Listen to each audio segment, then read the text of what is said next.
From advertising to software as a service to data. Across all of our programs and clients, we've seen a 55 to 65% open rate. Getting brands authentically integrated into content performs better than TV advertising. Typical lifespan of an article is about 24 to 36 hours. If we're reaching out to the right person with the right message and a clear call to action, then it's just a matter of timing.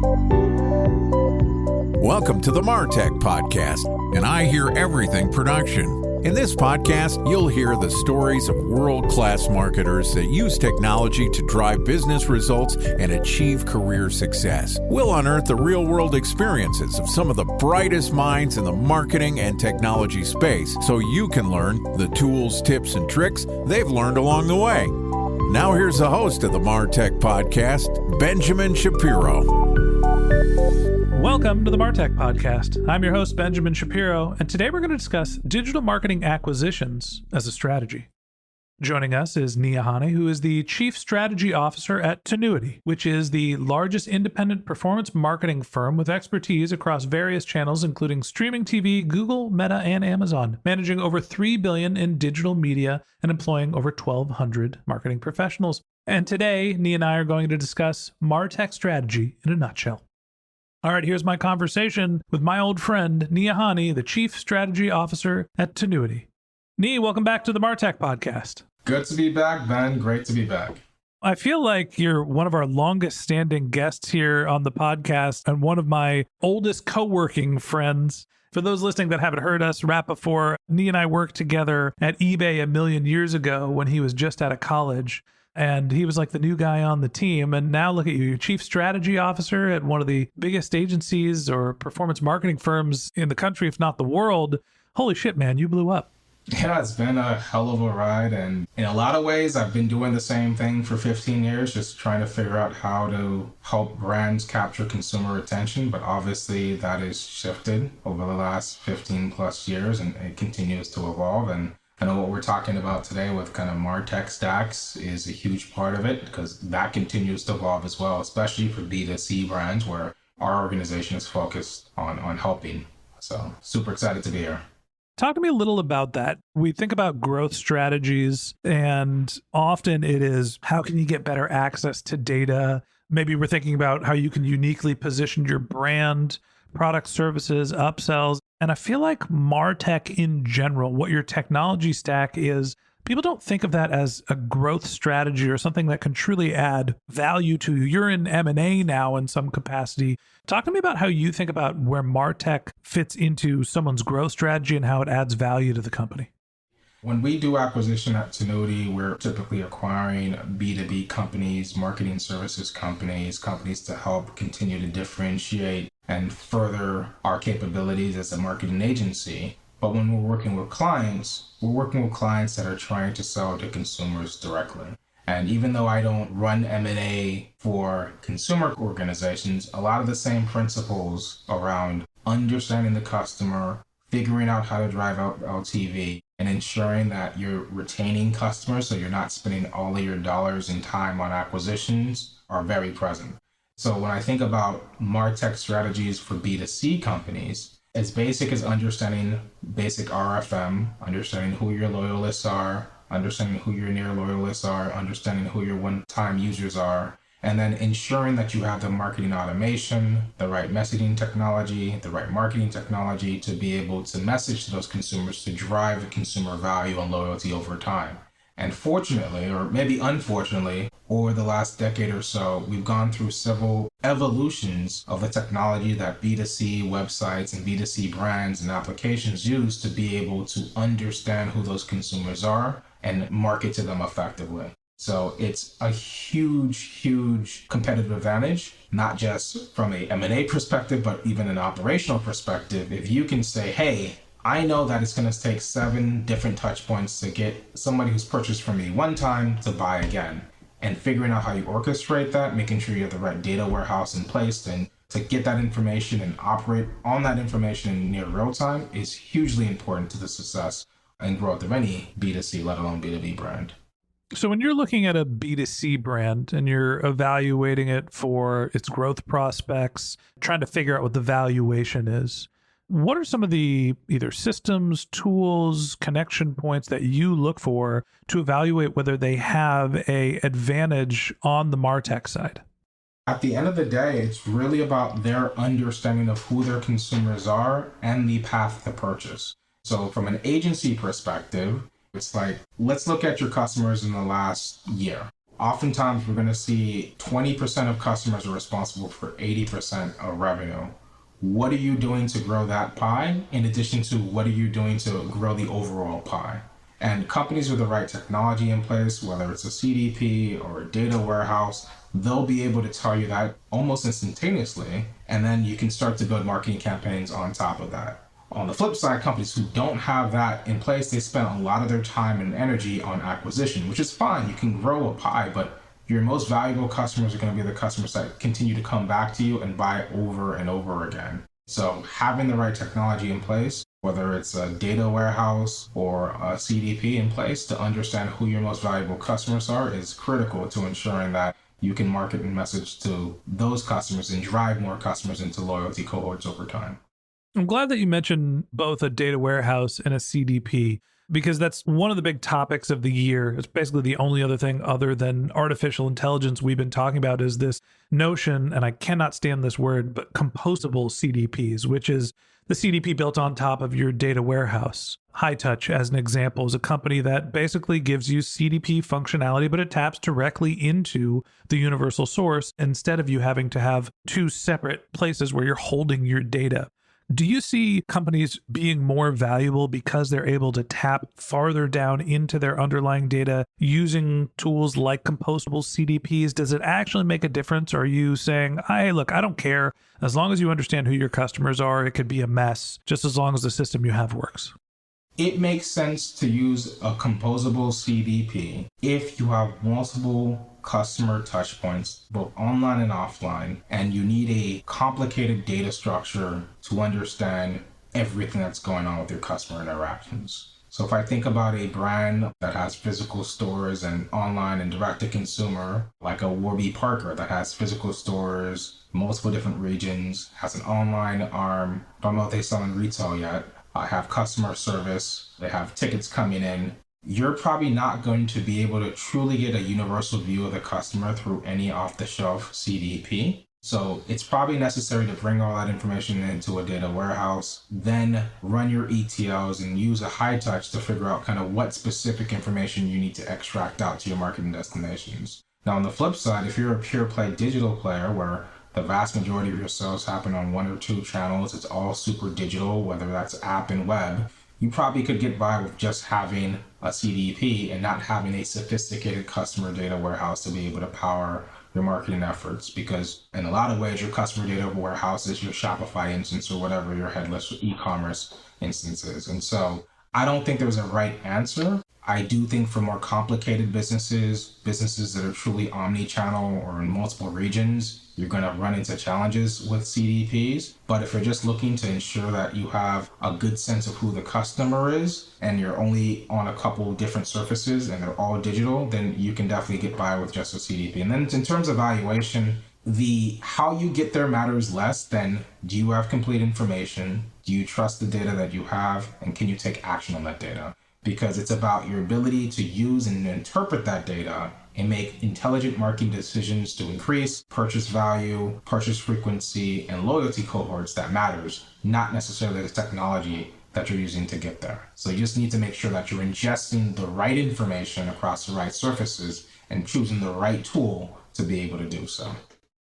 Your background started with what used to be called natural search, but let's call it SEO. At Tinuiti, you got into e-commerce, specifically they were shopping comparison sites and then Amazon optimization. And now you've moved into a broader role evaluating across multiple channels for Tinuiti. Talk to me about the user acquisition side and how, when you get very channel specific, like you've been at different points of your career, how much does the MarTech strategy impact not only your efficiency, but also how other people are valuing what you're doing? Well, I think unlike 15 plus years ago when I started my career, MarTech cannot be an afterthought. And because of the changes wrought by iOS 14.5 and ATT and the focus on privacy, the ability to understand what you're investing in and the return on an ad investment, you can no longer rely on a robust identity graph maintained by your advertising partners to be able to tell that story. So the only real way to understand true incrementality and value is to have some sort of source of truth, which is always going to be your transactions, because you're always going to be able to see who bought from you because you need to ship that product or you need to get that app installed on a specific user's iPhone or Android in aggregates. And then you can start to use econometric models to understand kind of whether you're doing an incrementality test or a lift study or a geo holdout or a match market test or an MMM. That's the model that exists because you're rarely going to run one specific channel in independence. And what's important to CMOs and marketers is understanding if I increase my investment on one channel, is it cannibalizing my efforts on another channel or is it additive to my efforts on another channel? And the only way you get there is through clean, precise, and pristine data in your data warehouse or in your shopping cart, and then running experiments to be able to understand the impact of your advertising decisions upstream. You danced around this a little bit, but the holy grail of MarTech and marketing, understanding multi-channel, omni-channel attribution, right? Your MMM studies or whatever you're doing. How much do you care when you're evaluating a brand on how well they're able to attribute across channel? And everybody has a different school of thought of whether multi-touch attribution is something that you should try to do and trust in and believe the data source, or whether it's all just hocus pocus and we're never going to be able to understand how the multiple channels are driving conversions. Where do you stand on multi-touch attribution? So I will definitely separate MTA or multi-touch attribution from MMM, which is more of a quantitative econometric model to understanding the impact of various different channels. What do you mean by econometric? Sorry to interrupt you. So an econometric model looks at inputs and outputs and creates correlations between the two, whereas an MTA actually looks at individual interactions that happen at a user level and then tries to attribute a certain weighting to each of those interactions. So think about an MMM or an econometric model as kind of looking at a whole population and understanding kind of what your inputs were and what your outputs were and trying to isolate the variables associated with each, versus an individual visitor coming to your website, looking at that and figuring out, okay, your social was responsible for 15%, the search was responsible for 5%, branded was responsible for X, Y, or Z.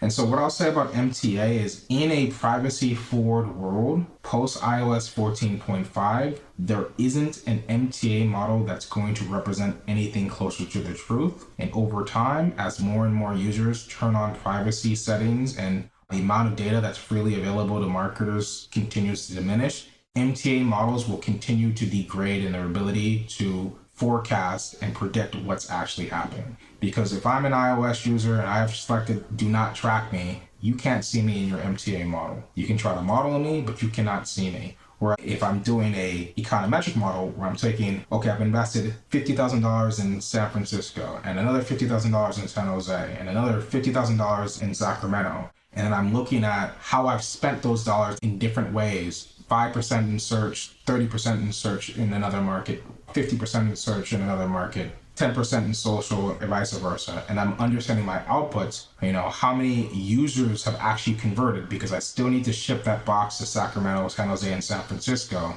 That's an econometric model, and that will never go away.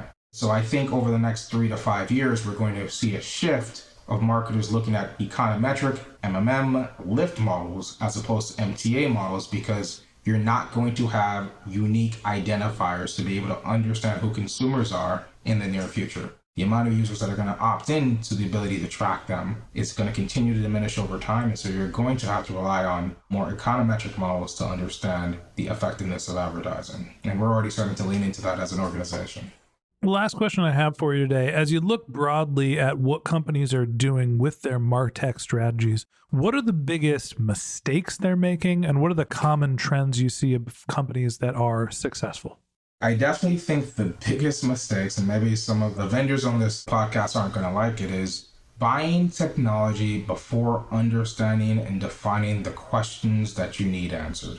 It's very easy to be sold on a piece of technology that does everything for everyone. But unless you know the top 3 to 5 questions that you need to answer, and you know precisely how the technology that you're putting into your marketing stack is going to address those challenges, you probably aren't in a position to buy that technology. And if that salesperson or vendor or customer success person can't help you answer those questions, then you probably are going to have some challenges. The most successful organizations that I have seen have alignment at the C-level, if not the board level, around what are the most important questions that we have to answer to be able to grow our brand. What is the data that we need to be able to evaluate to understand if our efforts are effective? And then they ask the question, what technology do we need to acquire to be able to answer those questions? And organizations that have that governance framework in place, that are looking at marketing investments through that lens, are going to be the ones that are most likely to succeed. I know it sounds pretty basic, but ask any B2B or B2C brand, 4 different stakeholders, what are the 3 most important KPIs that we need to make sure that we hit our goals this year? You're most likely going to hear different answers from those stakeholders. And that alignment is critical to ensure that the investments you make in technology is actually going to hit the return that you need to continue to grow the business.